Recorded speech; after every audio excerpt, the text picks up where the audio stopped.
Hello guys, എല്ലാവർക്കും നമ്മുടെ പുതിയൊരു വീഡിയോയിലേക്ക് സ്വാഗതം. അപ്പം നമ്മൾ കുറച്ചധികം കാലമായി വീഡിയോസൊക്കെ ഇട്ടിട്ട്, അപ്പോൾ ഇനി മുതൽ നമ്മൾ കണ്ടിന്യൂസ് വീഡിയോസും കാര്യങ്ങളൊക്കെ ഉണ്ടാവും. അപ്പോൾ നമ്മൾ ഇന്ന് കൊണ്ടുവന്നേക്കുന്ന വണ്ടി എന്ന് പറഞ്ഞാൽ ഇതാണ് മുതൽ ടൊയോട്ട ലാൻഡ് ക്രൂസറാണ്. ഇതൊരു 90 ആ ഒരു മോഡലാണ്, 80 സീരീസിൽ വരുന്ന വണ്ടിയാണ്. അപ്പോൾ ഇതാണ് അബിൻചേട്ടൻ്റെ വണ്ടിയാണ്. അപ്പോൾ നമ്മുടെ ചാനലിലേക്ക് സ്വാഗതം. അബിൻചേട്ടാ, നമ്മൾ എന്തുകൊണ്ടാണ് ഈ ഒരു വണ്ടി ചൂസ് ചെയ്തത് നമുക്ക് ആദ്യം അറിയാം. ഇതിന് മുന്നേ നമുക്ക് പല വണ്ടികളുണ്ട്, പജിയറോ ഉണ്ട്, ഫോർച്യൂണറുണ്ട്. ഇതൊന്നും ചൂസ് ചെയ്യാതെ എന്തുകൊണ്ട് ഈ ഒരു വണ്ടിയിലേക്കാണ്? മെയിൻ കാരണം എന്ന് വെച്ചാൽ നമ്മളിപ്പോൾ grandfather of S U എന്ന് പറയുന്നത് ഇപ്പോഴും ലാൻഡ് ക്രൂസർ തന്നെയാണ്. അത് നിസാൻ പെട്രോളും ഇല്ല, ജി വാഗണും ഇല്ല, ഇത് ഈ പറഞ്ഞ പജീറോ ഒന്നും ഇല്ല, ഇപ്പോഴും ലാൻഡ് ക്രൂസർ തന്നെയാണ്. അതിൻ്റെ ഏറ്റവും ലുക്കുള്ളതെന്ന് പറയുമ്പോൾ അതിന് വിൻറ്റേജ് സാധനങ്ങളായിരുന്നു. ഞാൻ കുറേ നാൾ നോക്കി 60 സീരീസ് ആയിരുന്നു. ബോക്സി ഷേപ്പ്, ബാക്കിൽ ഡബിൾ ഡോർ അതിന് വേറൊന്നും പറയും, ബാൺ ഡോർസ് എന്ന് പറയും. രണ്ടായിട്ട് തുറക്കണം. ഇതിന് 2 ഡോറുണ്ട്, പക്ഷെ അത് ഇങ്ങനെ തുറക്കണതാണ്. ഒന്ന് മുകളിലോട്ട് ഇവിടുന്ന് തുറന്നിട്ട് താഴെ നമ്മൾ ഇരിക്കുന്നത്. അതെ അതാണ് ഈ ടൈപ്പ്. ആ വിൻറ്റേജ് ലുക്കിലുള്ള ലാൻഡ് ക്രൂസർ എന്ന് പറയുമ്പോൾ ഒരു ഹരായിരുന്നു. വർഷങ്ങളുടെ കാത്തിരിപ്പും മറ്റേ സെർച്ചിങ്ങിന്റെ ഒരു അവസാനമാണ് കിട്ടിയത്. ഇത് എത്ര നാളെടുത്ത് ഇതൊന്ന് കിട്ടാൻ വേണ്ടിട്ട്? ഒരുപാട് എന്തായാലും ഒരുപാട് 5-6 വർഷം തന്നെ അതിന്റെ പിന്നാലെ നടന്നിട്ടുണ്ട്. എത്രത്തോളം വണ്ടി കണ്ടിട്ടുണ്ട്? കാണാൻ തന്നെ കിട്ടാറില്ല. കണ്ടു കഴിഞ്ഞാൽ എത്ര പൈസ കൊടുത്താലും വാങ്ങിക്കാനുള്ള ഒരു മൈൻഡായിരുന്നു എൻ്റെ. കണ്ടത് തന്നെ ഞാൻ പറഞ്ഞില്ലേ, ഈ വണ്ടി കണ്ടത് വളരെ ഒരു ഡ്രാമാറ്റിക് ആയിട്ടൊരു സിറ്റുവേഷനാണ്. കാരണം ഈ വണ്ടിയല്ല ഞാൻ ആദ്യം കണ്ടത്. ഇതിൻ്റെ ഓണറിൻ്റെ ഒരു വണ്ടി, വേറൊരു വണ്ടിയുണ്ട് ലാൻഡ് ക്രൂസറിൻ്റെ 80 സീരീസ് തന്നെ. പക്ഷെ അത് ഇച്ചിരി എൻജിൻ കംപ്ലൈൻറ്റുള്ള വണ്ടിയാണ്. അത് ഞാൻ എറണാകുളത്ത് ഒരു വർക്ക്ഷോപ്പിൽ ആദ്യമായിട്ട് കണ്ടത്. അപ്പം അത് നോക്കാനായിട്ടാണ് പുള്ളിയെ വിളിച്ചത്.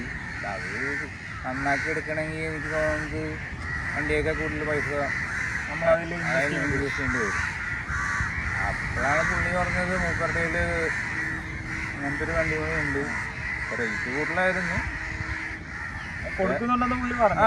ഈ സൈസ് മുതലുകളൊന്നും അങ്ങനെ ആരും കൊടുക്കാറില്ല. അത് ശരിയാണ്. പുള്ളിയുടെ കയ്യിൽ എന്ന് പറഞ്ഞാൽ പുള്ളിക്ക് മെയിനായിട്ട് ഇതിൻ്റെ ഹരമാണ്. പുള്ളിയിൽ കുറേ ലാൻഡ് ക്രൂസർ, പെട്രോൾ കുറയുന്നുണ്ട്. അതൊക്കെ അറിയായിരിക്കും, റമീസ് ഹോട്ടൽ എന്ന് പറഞ്ഞിട്ട് കൊച്ചിയിലും കൊല്ലത്തൊക്കെ പുള്ളിയിലാണ്. പുള്ളിയുടെ അടുത്ത് പോയി കണ്ടു, പറഞ്ഞ പോലെ ഞാൻ എടുത്തു. ഇതൊക്കെ പിന്നെ മോഹവിലയാണ്, പറയുന്ന വിലയ്ക്ക് നമ്മൾ എടുക്കാനേ ആ ഒരു ഇതേ പറ്റത്തുള്ളൂ. അതെ.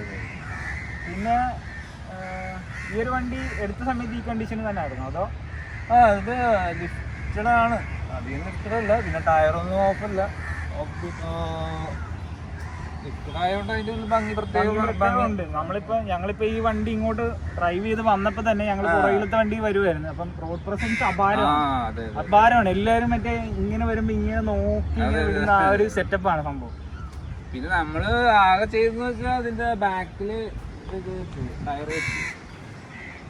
ബാക്കിൽ ടയർ ഈ മോഡൽ, അത് ഈ മോഡലല്ല, എനിക്ക് തോന്നിയായിരുന്നു ഈ മോഡലില്ല. പക്ഷെ എന്റെ ഒരു മൈൻഡിലുള്ള ലാൻഡ് ക്രൂസർ ഇപ്പോഴും ആ ബാക്കിലെ ടയറുള്ള ഒരു ലുക്കാണ്. സ്പ്ലിറ്റ് ഡോർ വരുന്ന ആ ഒരു മോഡലായിരുന്നു ഉദ്ദേശിച്ചത്.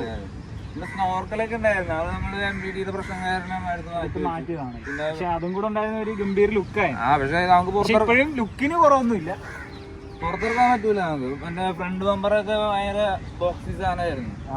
ബമ്പറല്ല, ഇതാണ് ഇതൊക്കെ മറ്റേ ഇരുമ്പിന്റെ ഇത് ഫൈബർ വെച്ചിരിക്കുന്നു.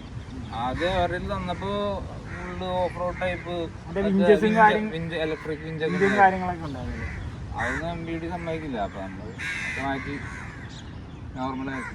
പിന്നെ ഇതും കൊണ്ടിട്ട് ഓഫ് റോഡ് എന്തെങ്കിലും ചെയ്തു? കുറെ പോയി. ആദ്യം അതിന്റെ വേറെ ഒരു തമാശ ഉണ്ട്. നമുക്കിത് ഓഫ് റോഡിന്റെ ഗിയറും സംഭവങ്ങളൊക്കെ നമുക്ക് അറിയായിരുന്നു. പക്ഷെ അതുകൊണ്ട് മാത്രം കാര്യമില്ല. ഇവിടെ ഒരു ഹബ് ഉണ്ട്. ഇവിടെ പഴയ വില്ലീസിനും കാര്യങ്ങളൊക്കെ ഉണ്ട്. പക്ഷെ നമുക്ക് അതറിയില്ലായിരുന്നില്ല.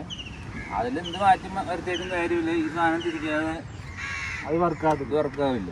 ഡിഫറൻഷ്യൽ ലോക്ക് അങ്ങനെ എന്തെങ്കിലും സംഭവങ്ങളാണ്? ആ ലോക്കല്ല, ഡിഫറൻഷ്യൽ ലോക്കല്ല, ഇതിന്റെ എന്തൊരു ടയറിന്റെ ഹബ്ബാണ്. എനിക്ക് ഡീറ്റെയിൽസ് ആയിട്ടൊന്നും അറിയില്ല. അത് നിങ്ങൾക്ക് ആർക്കെങ്കിലും അറിയാമെങ്കിൽ അതൊന്ന് കമന്റ് ചെയ്യണം കേട്ടോ.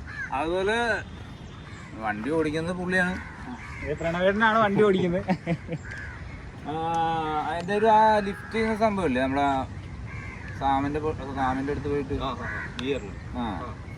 അതിനെ കുറിച്ചൊന്ന് പറഞ്ഞു. നമ്മൾ പ്രണവേട്ടനെയും കൂടെ വീഡിയോയിൽ ഇൻട്രൊഡ്യൂസ് ചെയ്യാണ്. നമ്മുടെ ചാനലിലേക്ക് സ്വാഗതം. പിന്നെ കൂടുതലും വണ്ടി ഡ്രൈവ് ചെയ്യാറ് പ്രണവേട്ടൻ തന്നെയാണ്. അപ്പം പുള്ളിയുടെ എക്സ്പീരിയൻസും കാര്യങ്ങളൊക്കെയാണ് ഇന്ന് നമുക്ക് ചോദിക്കാനുള്ളത്. അപ്പോൾ പറഞ്ഞോ. ഞാനിപ്പം വേറെ ആദ്യമായിട്ട് ഈ താക്കോലെടുത്ത് വന്നപ്പോഴത്തേക്കും വലിയ വണ്ടിയാണല്ലോ, അപ്പോൾ അതിനനുസരിച്ച് ശ്രദ്ധിച്ചാൽ കൊണ്ടുപോകണം. അങ്ങനെ പിന്നെ സാറ് വണ്ടി പറയും. അല്ല, നമ്മളിതിൻ്റെ പണി പഠിച്ചു തുടങ്ങിയത് തന്നെ വളരെ രസകരമായൊരു സംഭവമാണ്. നമ്മൾ ഇത് 4 വീലൊക്കെ ഉണ്ടെന്നും പറഞ്ഞ് നമ്മളൊരു മല കയറാൻ പോയി. അവിടെ ചെന്നപ്പോഴാണ് സംഭവം വർക്കൊന്നും ആവുന്നില്ല. അവസാനം അവിടെ പെട്ട് നമ്മൾ JCB വിളിച്ചിട്ടാണ് സാധനം പുറത്തിറങ്ങിയത്. ആ JCBക്കാരനാണ് പറഞ്ഞത് ഈ പറഞ്ഞ ഹബിൻ്റെ കാര്യം. അതുവരെ നമുക്കറിയണ്ടായിരുന്നില്ല. നമുക്ക് വണ്ടി തന്ന ആളും ഈ പറഞ്ഞ ഹബിൻ്റെ കാര്യമൊന്നും പറഞ്ഞില്ല. ഈ പറഞ്ഞ മലയെപ്പെട്ട് നമ്മൾ പിന്നെ അത് കഴിഞ്ഞപ്പോഴത്തേക്കും മറ്റേ സാം കളരിക്കലെന്ന് പറഞ്ഞിട്ട് കോട്ടയത്തൊരു എനിക്കറിയാം. അറിയോ? ഞാൻ കേട്ടിട്ടുണ്ട്. ആ പുള്ളി ഭയങ്കര ഫേമസ്. പുള്ളി ഇതിൻ്റെ ഗജേന്ദ്രനാണ്. പുള്ളിയുടെ അടുത്ത് പോയപ്പോഴാണ് ആ പറഞ്ഞത്. അതിൽ നമുക്ക് അകത്ത് കയറി നോക്കിയാൽ അറിയാം. നമുക്ക് അതിൻ്റെ ആ 4 വീലർ ഡ്രൈവിൻ്റെ മുകളിൽ ലിഫ്റ്റ് എന്ന് പറഞ്ഞ സാധനമുണ്ട്. നമ്മൾ ആ കോട്ടയത്ത് ആ പുള്ളിയെടുത്ത് പോയി ലിഫ്റ്റ് ചെയ്ത ആ ഒരു സംഭവമായിരുന്നു പറഞ്ഞുകൊണ്ടിരുന്നത്. അപ്പോൾ അതിൻ്റെതാ ചെറിയ ഗിയർ. അതെ, ഇതാണ് നമ്മൾ 4 വീൽ ഡ്രൈവ്. 4 വീൽ ഡ്രൈവിൻ്റെ ഗിയറാണിത്. അതിൽ നമ്മൾ ഹൈയും ലോവും ഉണ്ട്. ഇതിൻ്റെ ഇടയിൽ ലിഫ്റ്റ് എന്ന് പറഞ്ഞ സാധനം എഴുതി വെച്ചിട്ടുണ്ട്. ഇത് നമ്മൾ നോർമലി നമ്മൾ വണ്ടിയിൽ കണ്ടുവരാത്തൊരു അതെ സംഭവം. നമ്മൾ കണ്ടിട്ടില്ല. നമ്മൾ ഈ സംഭവം കണ്ടിട്ടില്ല. നമ്മളിപ്പോൾ വില്ലീസ് ഓടിച്ചിട്ടുണ്ട്, താറ് ഓടിച്ചിട്ടുണ്ട്. അതിലൊന്നും ഈ സംഭവം കണ്ടിട്ടില്ല. ലിഫ്റ്റ് എന്ന് പറഞ്ഞ സംഭവം കണ്ടിട്ടില്ല. അത് പല വർക്ക്ഷോപ്പും മെക്കാനിക്കിൻ്റെ അടുത്ത് പോയി ചോദിച്ചിട്ടും ആർക്കും വലിയ പിടിയില്ല. അപ്പോഴാണ് പുള്ളീനെ എനിക്കറിയാം. പുള്ളി ഫേസ്ബുക്കിലൊക്കെ കണ്ടിട്ട് സാം കളരിക്കൽ മാങ്ങാനത്തുള്ളത്, കോട്ടയം മാങ്ങാനത്തുള്ള സാം കളരിക്കൽ. പുള്ളി ഇതിൻ്റെ ഒരു പുലിയാണ്. ആ പുള്ളി ഇതിൻ്റെ ടീമാണ്. മറ്റേ റെയിൻ ഫോറസ്റ്റ് ചലഞ്ചും ഗോവയിലും അവിടെ ഇവിടെയൊക്കെ ചെയ്യുന്ന കപ്പടിച്ചിട്ടുള്ള പുള്ളിയുടെ അടുത്ത് പോയ പുള്ളി നൈസായിട്ട് സിമ്പിളായിട്ട് ചെയ്ത്. പുള്ളി ഇതുപോലത്തെ വണ്ടി കുറെ കണ്ടിട്ടുള്ളതാണ്. എനിക്ക് തോന്നുന്നത് നമ്മളൊക്കെ ഇങ്ങനെ ഒരു വിന്റേജ് വണ്ടി എടുത്തതിന് ശേഷമായിരിക്കും പല കാര്യങ്ങളും നമ്മൾ പഠിക്കുന്നത്. ഇതിൽ നമുക്ക് കാണുന്നുണ്ടോ ലിഫ്റ്റ്? ക്യാമറ ഇതിൽ സൂം ചെയ്ത് തരാം. നീ ഇത് ചെയ്താൽ മതി. സ്റ്റാർട്ട് ചെയ്തിട്ട് പറഞ്ഞു ലിഫ്റ്റ് കാണും. അതിൽ സൂം ചെയ്യാനുള്ള ഓപ്ഷൻ ഉണ്ടല്ലോ 1x ഇട്ട്. കുറച്ചുകൂടി ബാക്കി പിടിച്ചാൽ നീ പറഞ്ഞു. അപ്പം ഇതിനകത്ത് അവരുടെ പറയുന്നത് H2 എന്ന് പറഞ്ഞു കഴിഞ്ഞാൽ അത്യാവശ്യം നമുക്ക് നോർമലായിട്ട് ഇപ്പോൾ റോഡിലൊക്കെ ഇപ്പം നമ്മുടെ റെഗുലർ യൂസിനൊക്കെ എടുക്കാനായിട്ടാണെന്നുണ്ടെങ്കിൽ H2 ഇട്ടാൽ മതി.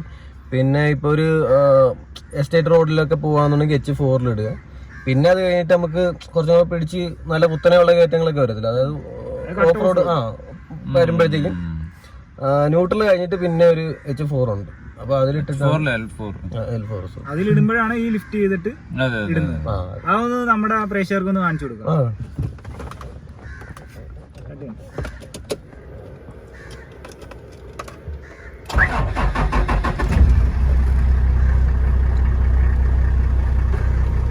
ഇതിപ്പം ന്യൂട്രലായിട്ടുണ്ട്. H2 കിടക്കുന്നത്. ഇത് നമുക്ക് ജസ്റ്റ് ഇങ്ങനെ ഒന്ന് ചെയ്തിട്ട് മേലോട്ട് ഇങ്ങോട്ട് ബാക്കോട്ട് വലിക്കാം. ഇപ്പം H4 നടക്കാം. ഞാൻ പറഞ്ഞ എസ്റ്റേറ്റ് റോഡിലൊക്കെ പോകാനായിട്ടാണെങ്കിൽ H4 എടുക്കാം. പിന്നെ അത് കഴിഞ്ഞിട്ട് ഇത് ന്യൂട്രലാണ് ഇതിന്റെ. പിന്നെ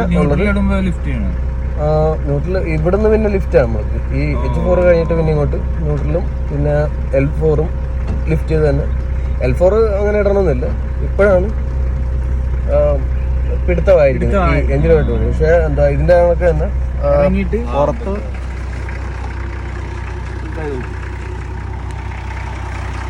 ഇവിടെയാണെന്നുണ്ടെങ്കിൽ ഈ ഇപ്പൊ ഫ്രീയിലാണ് കിടക്കുന്നത്. ഈ ഫ്രീയിലാണ് കിടക്കുന്നത്. ഫ്രീ നമ്മൾ തിരിച്ചിട്ട് ലോക്കിലേക്ക് ഇടാം. ഇതുപോലെ തന്നെ അപ്പുറത്ത് ലോക്കിലേക്ക് രണ്ട് സൈഡിലും ഒരേ ഡയറക്ഷനിലോട്ട് ആക്കണം. ഒരേ ഡയറക്ഷനിലാക്കുമ്പോഴത്തേക്കും ഈ രണ്ട് ആരോ തമ്മിൽ നേരെ നേരെ വാ. എന്നാ മാത്രമാണ് ഫുള്ള് 4 വീലും അല്ലെങ്കിൽ ബാക്കിൽ പിടുത്തം മാത്രമാണ്, ഫ്രണ്ടിൽ ലോക്ക് വീഴത്തില്ല. ഇത് ലോക്കായി. അതായത് ഫ്രണ്ട് വീല് 2 ലോക്ക് ചെയ്യുന്ന സിസ്റ്റം ആണ് ഇത് അല്ലേ? അപ്പൊ ഇത് മറ്റേ 8 കാല് പിടിക്കുന്നതാണെങ്കിൽ പിടിച്ചാൽ കയറി പോകും. ചേട്ടാ, അപ്പൊ ഇനി അടുത്ത് നമുക്ക് അറിയേണ്ടതെന്ന് പറഞ്ഞാൽ ഇത് നിങ്ങൾ ഓഫ് റോഡ് കൊണ്ടുപോയിട്ടുള്ള ഒരു എക്സ്പീരിയൻസും കാര്യങ്ങളൊക്കെയാണ്. ആദ്യത്തെ എക്സ്പീരിയൻസ് ഞാൻ പറഞ്ഞല്ലോ, നമുക്ക് അന്നാലും ആദ്യമായിട്ട് ഇതിന്റെ സെറ്റപ്പും കാര്യങ്ങളൊക്കെ മനസ്സിലായി പഠിച്ചത്. അത് നല്ല കാര്യമായിരുന്നു, നമുക്ക് ഭയങ്കര എക്സ്പീരിയൻസ് ഉണ്ടായതുകൊണ്ടാണ് പഠിച്ചത്. അല്ല ചുമ്മാ നമ്മൾ ഓരോന്നും അങ്ങനെയാണ് നമ്മൾ പഠിച്ചു വരുന്നത്. നമുക്ക് അതിൽ എക്സ്പീരിയൻസ് ആയതിനു ശേഷമാണ് നമ്മൾ പഠിച്ചു വരുന്നത്. പിന്നെ നമ്മൾ പോയത് മൂന്നാർ രാജപാത ഓപ്പൺ ആയിപ്പോ വഴി പോയിരുന്നു. വലിയ ഓഫ് റോഡൊന്നും ഇല്ല അതിന്. അത് ഞാനും ഇങ്ങനെ പറഞ്ഞു കേട്ടായിരുന്നു, എല്ലാവർക്കും ഏതൊരു അത്യാവശ്യം കുഴപ്പമില്ലാത്തൊരു വണ്ടിയായിട്ട് പോയി കഴിഞ്ഞാൽ സിമ്പിൾ വെച്ചിട്ടൊക്കെ പോകുന്നു. അംബാസിഡർ ആയിട്ട് പോയൊരു വീഡിയോ മതാമക്കുളം. പക്ഷെ അതാ ഇതിന് മുമ്പല്ലേ, നമുക്ക് അപ്പോഴും എക്സ്ട്രീം ഓഫ് റോഡ് അന്ന് ഈ ഇതില് മാത്രം ഉണ്ടായിരുന്നുള്ളൂ. 2 മല കഴിഞ്ഞിട്ടായി ഇറങ്ങി. ഞങ്ങളവിടെ വെയിറ്റ് ചെയ്തു. അത് ഇപ്പം ഇത്രയും പൊക്കത്തില്ലേ പുല്ല് വളർന്നു നിൽക്കുകയായിരുന്നു. അപ്പൊ നമ്മള് ഓടിച്ചതിന്റെ പുറത്തോട്ട് കയറി കഴിഞ്ഞപ്പോഴത്തേക്കും ടയറ് പിടിക്കുന്നില്ല, കറങ്ങാൻ തുടങ്ങി. ആ ഫ്രണ്ടിലും കൂടെ പിടുത്തോണ്ടായിരുന്നുണ്ടെങ്കിൽ വിഷയം. അങ്ങനെ പിന്നെ അവിടുത്തെ നാട്ടുകാരൊക്കെ ആയിട്ട് പരിചയപ്പെടാൻ പറ്റി. പിന്നെ അത്ര എക്സ്ട്രീം ഓഫ് റോഡ് ഒന്നും എവിടെ നമ്മൾ പോയിട്ടില്ല. മെയിനായിട്ട് സമയം കിട്ടാറില്ല. ഡോക്ടറാണ്, അത് ഞാൻ പറയാൻ വിട്ടു. അതിൻ്റെതായ തിരക്കും കാര്യങ്ങളൊക്കെ ഉണ്ട്, അതുകൊണ്ടാണ് ടൈം കിട്ടാറില്ല. മിക്കവാറും നമ്മളിപ്പോൾ വീഡിയോ ഷൂട്ട് ചെയ്യാൻ തന്നെ കുറച്ച് ടൈമിന് വേണ്ടിയിട്ടാണ് വിളിച്ചുകൊണ്ട് വന്നത്. പിന്നെ നമ്മൾ ആ ഗിയറിന്റെ കാര്യം പറഞ്ഞില്ല, എനിക്ക് തോന്നുന്നു ഇപ്പോഴത്തെ ഒരു വണ്ടിക്കകത്തൊക്കെ അവര് ലിഫ്റ്റ് ചെയ്യുന്ന ആ ഒരു നോബും കാര്യങ്ങളൊക്കെ ഉണ്ട്. അത് ഇതിന്റെ അകത്ത് ഉണ്ടായിരുന്ന കുറച്ചുകൂടെ അഡ്വാൻസ്ഡ് ആയിട്ട് നൈസായിട്ട്.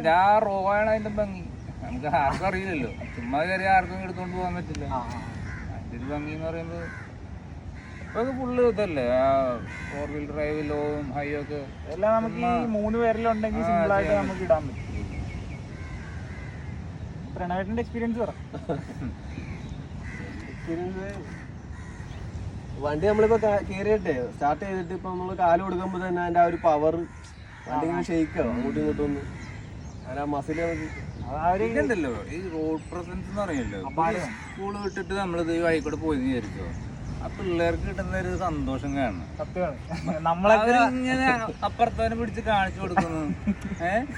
ഭയങ്കര എക്സൈറ്റ്മെന്റ് അവർക്ക്. ഞങ്ങളൊക്കെ അതിൽ നിന്ന് ആ ഒരു ഇതിൽ നിന്ന് ഞങ്ങൾ വന്നിട്ടുള്ളതാണ്. അതുകൊണ്ട് ഞങ്ങൾക്ക് അതിന്റെ ഫീലിംഗ് ഇപ്പോഴും ഞാനൊക്കെ ഇപ്പോഴും നോക്കിയിരിക്കും. നല്ലൊരു വണ്ടി പോയി കഴിഞ്ഞാൽ ഞാനൊക്കെ ഇപ്പോഴും നോക്കിയിരിക്കും. വണ്ടി പോകുന്നവരെയാ നോക്കിയിരിക്കും ഏത് വണ്ടിയാണ് ഉള്ള കാര്യങ്ങളൊക്കെ. പിന്നെ അതിനുശേഷം ഞങ്ങളുടെ ഡിസ്കസിങ് കാര്യങ്ങളൊക്കെ അതായിരിക്കും. ആ ഒരു വണ്ടി പോയതിനു ശേഷം അത് ഏത് വണ്ടിയാണ്. നമ്മളിപ്പോ 1 കോടി രൂപ എടുത്തിട്ട് ഈ പറഞ്ഞ ജീവാഗണമൊക്കെ വാങ്ങിച്ചാലും ആ ഒരു എക്സൈറ്റ്മെന്റ് കിട്ടുമെന്ന് എനിക്ക് തോന്നുന്നില്ല. എല്ലാത്തിനും അതിൻ്റെതായ ഒരു പ്രൗഡിയും കാര്യങ്ങളൊക്കെ.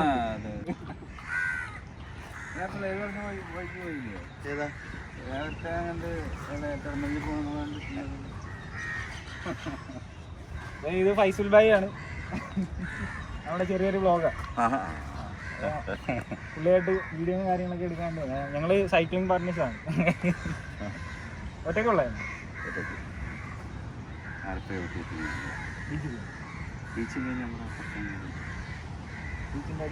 ഇതിൻ്റെ അകത്ത് വേറെ രസകരമായ ഒരു സംഭവം, ഇതിൻ്റെ ബൂട്ട് ഓപ്പൺ ചെയ്യുന്നതാണ്.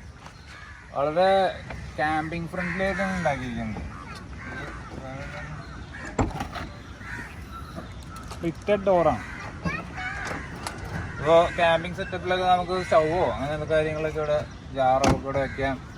പിന്നെ ഇവിടെയൊക്കെ കയറിയിരുന്ന് പ്രകൃതി ഭംഗിയൊക്കെ ഇത് എക്സ്ട്രാ ചെയ്തതല്ലേ, ഇത് നമ്മൾ ഫിറ്റ് ചെയ്തതാണ്. ഞാൻ പറഞ്ഞില്ലേ എൻ്റെ മൈൻഡിൽ ഇപ്പോൾ ആ ബാക്ക് ടയറുകളാണ് അതിൻ്റെ ഒരു ഭംഗി. അതിന്റെ ഒരു ഭംഗി അത് തന്നെ. ഇത്ര ഒരു ബൾക്കി ആയിട്ടുള്ള വണ്ടിക്കകത്ത് ശരിയാ. എന്തായാലും നമ്മൾ ഓഫ് റോഡും കാര്യങ്ങളൊക്കെ ചെയ്യുന്നതാണ്. ചിലപ്പോൾ ഒന്ന് ഇറങ്ങിപ്പോയി ഇടിക്കുകയോ എന്തെങ്കിലുമൊക്കെ ചെയ്ത് കഴിഞ്ഞാൽ സേഫാണ്. ഗ്ലാസും മറ്റു കാര്യങ്ങളൊക്കെ സേഫ് ആയിരിക്കും. പിന്നെ നമുക്ക് ഇനിയും നമുക്ക് ഇതിന്റെ എൻജിൻ റൂം ഒന്ന് ഓപ്പൺ ചെയ്തിട്ട് കാണാം. ഹൈഡ്രോളിക് ആണല്ലോ, ഒരു മാസികമായിട്ടുള്ള എഞ്ചിനാണല്ലോ ഇരിക്കുന്നത്. V6 ആണ്. അടുത്ത മറ്റേ 100 സീരീസ് തൊട്ടിട്ടാണ് V8 വരുന്നത്. വലിയൊരു എയർ ഫിൽറ്ററിന്റെ ഒരു യൂണിറ്റും കാര്യങ്ങളൊക്കെ ഇവിടെ കൊടുത്തിട്ടുണ്ട്. സംഭവം എന്തായാലും കൊള്ളാം.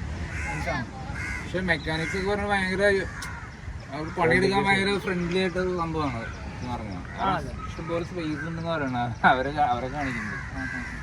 പുതിയ വണ്ടിയായിട്ട് കമ്പയർ ചെയ്യുമ്പോൾ ശരിയായിരിക്കാം. എന്ന് വെച്ച് കഴിഞ്ഞാൽ പുതിയ ഡീസൽ വണ്ടിക്കകത്തൊക്കെ എന്ന് പറഞ്ഞാൽ നമുക്ക് കൈ ഇടാൻ പോലും ഇഷ്ടംപോലെ സ്പേസ് ഉണ്ടെന്ന് പറയണത് ഞാൻ നോക്കിയിട്ട് ശരിയാണ്. അത്യാവശ്യം സ്പേസും കാര്യങ്ങളൊക്കെ ഉണ്ട്. ഡീസൽ വണ്ടി പൊതുവേ എന്തെങ്കിലും വർക്കും കാര്യങ്ങളൊക്കെ ചെയ്യണമെന്നുണ്ടെങ്കിൽ ഞാൻ മെക്കാനിക്കായിട്ട് ഞാൻ നിന്നിട്ടില്ല. ഞാൻ കണ്ടേക്കുന്നതെന്ന് പറഞ്ഞാൽ നമുക്ക് എന്തെങ്കിലും ഒരു ചെറിയൊരു സംഭവം ഇളക്കാനായിരിക്കും. അതിൻ്റെ മുകളിലിരിക്കുന്ന എല്ലാ സാധനവും ഇളക്കി എടുത്തിട്ട് വേണം അത് നമുക്ക് അയക്കാനായിട്ട്. അതിൻ്റെതായുള്ള ബുദ്ധിമുട്ടും കാര്യങ്ങളൊക്കെ ഉണ്ടാകും. പക്ഷേ ഇത് കുറച്ചുകൂടെ സ്പേഷ്യസ് ആണ്. ഇതിൻ്റെ ഒരു മൈലേജും കാര്യങ്ങളൊക്കെ എങ്ങനെയാണ്?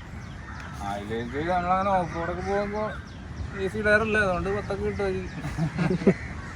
ഓഫ് റോഡ് പോകുമ്പോൾ പൊതുവെ മൈലേജ് ഹെവി ആയിട്ടുള്ള വണ്ടിക്ക് 10 കിട്ടാന്ന് പറഞ്ഞാൽ വലിയ കാര്യമാണ്. കാരണം ഞാൻ ഇപ്പൊ അവസാനം വാങ്ങിച്ച എലിവേറ്റിന്റെ മൈലേജ് 13 ആണ്. 13 ഉള്ളു. കമ്പനി എത്രയാണ് പറഞ്ഞത്? ഭയങ്കര വാങ്ങിക്കണമെന്ന് പറയുന്നത്. അതൊക്കെ വെച്ച് നോക്കുമ്പോ ഒരു 30 വർഷം പഴയ വണ്ടിക്ക് 10 കിട്ടാൻ രാജാവാണ്.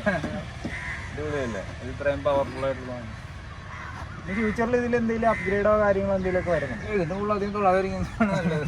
കാരണം ഇപ്പോഴത്തെ MBD ഇഷ്യൂ ഒക്കെ അതിന്റെ സീരിയസ് ആയതുകൊണ്ട് ഇതുപോലെ തന്നെ മെയിൻറ്റെയിൻ ചെയ്ത് പോകുന്നേ ഉള്ളൂ. പിന്നെ എടുത്തതിന് ശേഷം ഇതിന് വലിയ കംപ്ലൈൻസോ അങ്ങനെ എന്തെങ്കിലും ഇതിൻ്റെ യാതൊരു കംപ്ലൈൻറ്റ് വന്നിട്ടില്ല. എനിക്ക് തോന്നുന്നു ബാക്കിയുള്ള വണ്ടിയെ പജേറൊക്കെ വെച്ച് കമ്പയർ ചെയ്യുമ്പോൾ ഈ കംപ്ലൈൻസ് പൊതുവെ കുറവാണ്. ടൊയോട്ട ആയതുകൊണ്ട് കുറച്ചുകൂടെ സിഗ്നേച്ചർ സീരീസ് ആണല്ലോ ആ പഴയ കാലത്തെ സാധനങ്ങളൊക്കെ. അപ്പോൾ കുറേ സുസുക്കി റീബാഡിൽ സാധനങ്ങളൊക്കെ വരുമ്പോൾ അതിൻ്റെ ക്വാളിറ്റി കുറയുന്ന പോലെ ഉണ്ട്. എന്നാലും ഹൈ-എൻഡ് വണ്ടികളൊക്കെ കൊള്ളാമെന്ന് ഞാൻ ചോദിക്കാൻ കാരണം എന്താണെന്ന് വെച്ച് കഴിഞ്ഞാൽ ഇത്രയും 10-30 വർഷം പഴക്കമുള്ള വണ്ടി എന്തെങ്കിലും കംപ്ലൈൻറ്റ്സ് വരുന്നുണ്ടോ എന്നാണ് ഞാൻ ചോദിച്ചത്. ആ ഒരു ഏജിനനുസരിച്ചുള്ള യാതൊരു കംപ്ലൈൻറ്റും ഇല്ലാന്ന് തന്നെ പറയാം. അല്ലേ,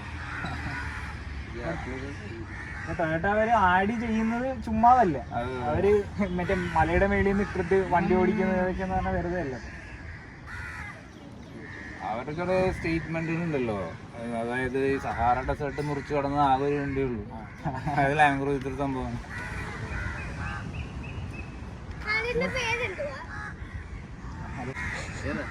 വണ്ടിയുടെ പേര് ലാൻഡ് ക്രൂസർ ടൊയോട്ട. കേട്ടിട്ടുണ്ടോ ഈ വണ്ടി? ഇതിന് പിന്നെ കണ്ടിട്ടുണ്ടോ?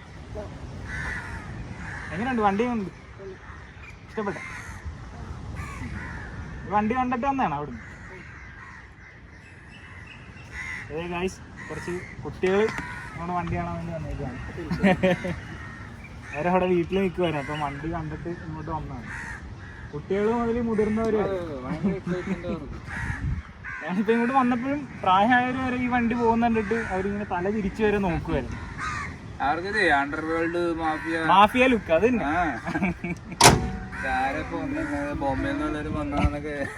പഴയ പടങ്ങളിലൊക്കെ ബോംബെയിൽ നിന്ന് വരുമ്പോഴാണ് ഇമാതിരിയൊക്കെ വരുന്നത്. ശരിയാണ്. ചേട്ടാ, ഫ്യൂച്ചറിൽ ഏതെങ്കിലും വിന്റേജ് വണ്ടി ഇനി വാങ്ങാനായിട്ട് ആഗ്രഹമുണ്ടോ? അങ്ങനെ തീർച്ചയായിട്ടും. ഏത് വണ്ടി ഇനിയൊരു വണ്ടി കിട്ടിയാൽ ഏത് വണ്ടി എടുക്കും? ഒന്ന് പഴയ ഡിഫൻഡർ, അതായത് ആ മമ്മൂട്ടിയൊക്കെ ഏതൊരു പടത്തിൽ ദുൽഖർ ഉണ്ട്. പുതിയ ഡിഫൻഡർ ഒന്നും എനിക്ക് തീരെ ആക്സെപ്റ്റബിൾ ഷേപ്പായിട്ട് എനിക്ക് തോന്നിയിട്ടില്ല. എനിക്ക് എപ്പോഴും ആ ഒരു ബോക്സി ഷേപ്പാണ്. ടൊയോട്ട ആയാലും ഡിഫൻഡർ ആയാലും നമ്മുടെ ഈവൻ BM ബെൻസ് ആയാലും കൂടി ആ ഒരു 90s ആ ഒരു മോഡൽ അതൊരു പ്രത്യേക ഭംഗിയിലാണ്. എന്ന് വെച്ചാൽ ഒരു ടൈംലെസ് ഡിസൈൻ എന്നൊക്കെ നമുക്ക് അതിനെ വേണേൽ വിളിക്കാൻ പറ്റും. പിന്നെ സെഡാൻ മോഡല് എനിക്ക് മറ്റേ പഴയ മസ്താനൊക്കെ താല്പര്യമുണ്ട്. പക്ഷെ അതെന്ന് പറഞ്ഞാൽ നമ്മുടെ അഫോർഡ് ചെയ്യാൻ കാര്യങ്ങളില്ല. പിന്നെ അതിന് പഴയ ബെൻസെങ്കിലും വാങ്ങിക്കണമെന്നൊക്കെ ഉണ്ട്. W113 ആ ഒരു മോഡലൊക്കെ ആയിരിക്കും. W സീരീസിലെല്ലാം ആ ഒരു ഷേപ്പും കാര്യങ്ങളൊക്കെയാണ് വരുന്നത്.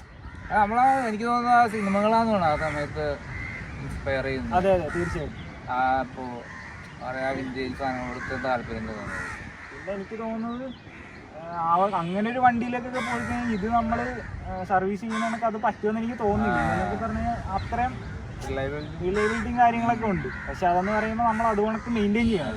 കറക്റ്റ് നമ്മൾ മെയിൻ്റെനൻസും കാര്യങ്ങളൊക്കെ ഇല്ലെങ്കിൽ നമുക്കതൊരു വലിയൊരു ബുദ്ധിമുട്ടായിട്ട് മാറും. അപ്പോൾ അതാണ് ആ ഒരു വണ്ടിയാണ് മനസ്സിലല്ലേ.